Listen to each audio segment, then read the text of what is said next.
ಬೆಂಗಳೂರಲ್ಲಿ ಸಿಸಿಬಿ ಪೊಲೀಸರು ಖತರ್ನಾಕ್ honey trap gang ಒಂದನ್ನ ಕೆಡವಿದ್ದಾರೆ. ಕೇಂದ್ರ ಸರ್ಕಾರದ ನೌಕರರನ್ನ ಹನಿ ಟ್ರ್ಯಾಪ್ ಬಲೆಗೆ ಕೆಡವಿದಂತ ಟೀಮ್ ಅನ್ನ ಅರೆಸ್ಟ್ ಮಾಡಿದ್ದಾರೆ.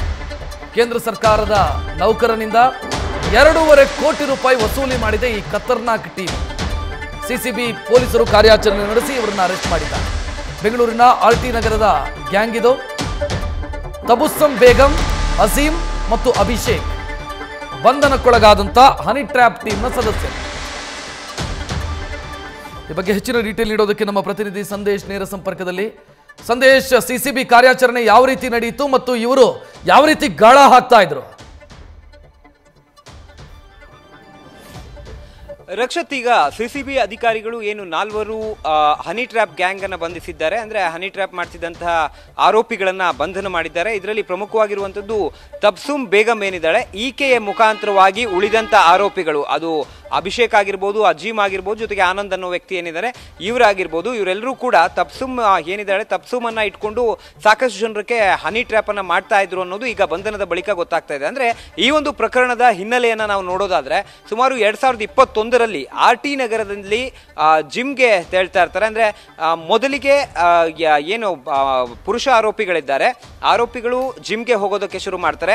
ಆ ಜಿಮ್ ನಲ್ಲಿ ಗಾಳ ಹಾಕೋದಕ್ಕೆ ಶುರು ಮಾಡ್ತಾ ಇದ್ದಾರೆ. ಅಂದ್ರೆ ಜಿಮ್ಗೆ ಹೋಗ್ತಿದ್ದಂತ ಸಂದರ್ಭದಲ್ಲಿ ಯಾರು ತುಂಬಾ ಶಕ್ತರಾಗಿದ್ರು ಅಥವಾ ಯಾರು ಒಳ್ಳೆ ಹುದ್ದೆಯಲ್ಲಿದ್ದಾರೆ, ಜೊತೆಗೆ ಅವರಿಂದ ಹನಿ ಟ್ರ್ಯಾಪ್ ಮಾಡಬಹುದು ಅಂತ ಯಾವಾಗ ಗೊತ್ತಾಗುತ್ತೋ ಆಗ ಅವರಿಗೆ ಗಾಳ ಹಾಕುವಂತ ಕೆಲಸವನ್ನ ಮಾಡ್ತಾ ಇದ್ರು. ಜೊತೆಗೆ 2021ರಲ್ಲಿ ಜಿಮ್ಗೆ ಹೋಗೋದಕ್ಕೆ ಯಾವಾಗ ಶುರು ಮಾಡ್ತಾರೋ ಅಜೀಮ್ ಹಾಗೆ ಅಭಿಷೇಕ್ ಇಬ್ರು ಕೂಡ ಅಲ್ಲಿ 48 ವರ್ಷದ ಸರ್ಕಾರಿ ನೌಕರ, ಅಂದ್ರೆ ಕೇಂದ್ರ ಸರ್ಕಾರದ ನೌಕರನೊಬ್ಬ ಪರಿಚಯವಾಗುತ್ತೆ. ಪರಿಚಯವಾದ ನಂತರ ಈತ ಎಲ್ಲ ಒಂದ್ ಕಡೆ ಸಾಕಷ್ಟು ಹಣ ಹೊಂದಿದ್ದಾನೆ ಅನ್ನೋದು ಕೂಡ ಗೊತ್ತಾಗುತ್ತೆ. ಅದಾದ ಬಳಿಕ ಅದೇ ಜಿಮ್ಮಿಗೆ ತಬ್ಸುಮ್ ಬೇಗಂ ಅವರನ್ನು ಕೂಡ ಕರೆಸ್ತಾರೆ. ಅಂದ್ರೆ ಆ ಜಿಮ್ ನಲ್ಲೇ ಅವರು ಕೂಡ ಸೇರ್ಕೊಳ್ತಾರೆ, ವರ್ಕೌಟ್ ಮಾಡೋದಕ್ಕೆ ಶುರು ಮಾಡ್ತಾರೆ. ಈ ಸಂದರ್ಭದಲ್ಲಿ ಆ ಕೇಂದ್ರ ಸರ್ಕಾರದ ನೌಕರನನ್ನ ಪರಿಚಯ ಮಾಡ್ಕೊಳ್ತಾರೆ. ಪರಿಚಯ ಮಾಡ್ಕೊಂಡ ನಂತರ ಮಗು ದತ್ತು ಪಡಿಬೇಕು ಅಂತ ಹೇಳಿ ಆತನನ್ನ, ಮಗು ದತ್ತು ಪಡಿತಾ ಇದ್ದೀನಿ ಹಾಗಾಗಿ ನನಗೆ ಸಹಾಯ ಮಾಡಿ ಅಂತ ಹೇಳಿ ಆತನ ಮುಖಾಂತರವಾಗಿ ಸಹಾಯವನ್ನ ಪಡ್ಕೊಳ್ತಾರೆ. ಸಹಾಯ ಪಡ್ಕೊಂಡ ನಂತರ ಇಬ್ಬರ ನಡುವೆ ನಂಬರ್ಸ್ಗಳು ಕೂಡ ಎಕ್ಸ್ಚೇಂಜ್ ಆಗುತ್ತೆ. ಎಕ್ಸ್ಚೇಂಜ್ ಆದ ನಂತರ ಇಬ್ಬರ ನಡುವೆ ಚಾಟ್ಸ್ಗಳು ಕೂಡ ಮುಂದುವರಿತಾ ಹೋಗುತ್ತೆ.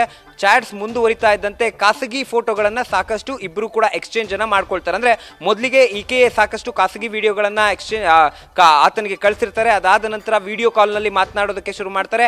ಯಾವಾಗ 1-2-3 ಬಾರಿ ವಿಡಿಯೋ ಕಾಲ್ ನಲ್ಲಿ ಮಾತಾಡೋದಕ್ಕೆ ಶುರು ಮಾಡ್ತಾರೋ ಆಗ ತೆಗೆದಂತ ಖಾಸಗಿ ವಿಡಿಯೋಗಳ ಒಂದು ಸ್ಕ್ರೀನ್ ಶಾಟ್ಸ್ ಆಗಿರ್ಬೋದು ಅಥವಾ ಸ್ಕ್ರೀನ್ ರೆಕಾರ್ಡಿಂಗ್ ಆಗಿರ್ಬೋದು, ಇದನ್ನ ಇಟ್ಕೊಂಡು ಬ್ಲಾಕ್ ಮೇಲ್ ಮಾಡೋದಕ್ಕೆ ಶುರು ಮಾಡ್ತಾ ಇದ್ರು. ಅದೇ ರೀತಿ ಈ ಕೇಂದ್ರ ಸರ್ಕಾರದ ನೌಕರನಿಂದ 2.5 ಕೋಟಿ ರೂಪಾಯಿ ಅಂದ್ರೆ ಕಂಪ್ಲೀಟ್ ನಿರಂತರವಾಗಿ ಆತನಿಂದ ವಸೂಲಿ ಮಾಡುವಂತ ಕೆಲಸವನ್ನ, ಬ್ಲಾಕ್ ಮೇಲ್ ಮಾಡುವಂತ ಕೆಲಸವನ್ನ ಇವರು ಮಾಡಿರೋದು ಈಗ ಬೆಳಕಿಗೆ ಬಂದಿರುವಂತದ್ದು.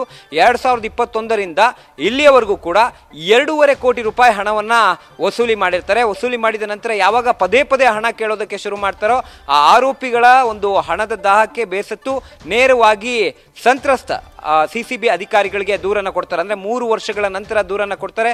ದೂರು ಕೊಟ್ಟ ಬಳಿಕ ಪೊಲೀಸರು ಕೂಡ ಕಾರ್ಯಾಚರಣೆಯನ್ನು ನಡೆಸಿ ತಬ್ಸುಮ್ ಬೇಗಂ, ಅಜೀಮ್ ಹಾಗೆ ಅಭಿಷೇಕ್ ಸೇರಿದಂತೆ ಮತ್ತೋರ್ವ ಆರೋಪಿಯನ್ನ ಬಂಧಿಸುವಂತ ಕೆಲಸವನ್ನ ಮಾಡಿದ್ದಾರೆ. ರಕ್ಷತ್, ಥ್ಯಾಂಕ್ ಯು ಸಂದೇಶ್ ಮಾಹಿತಿಗೆ.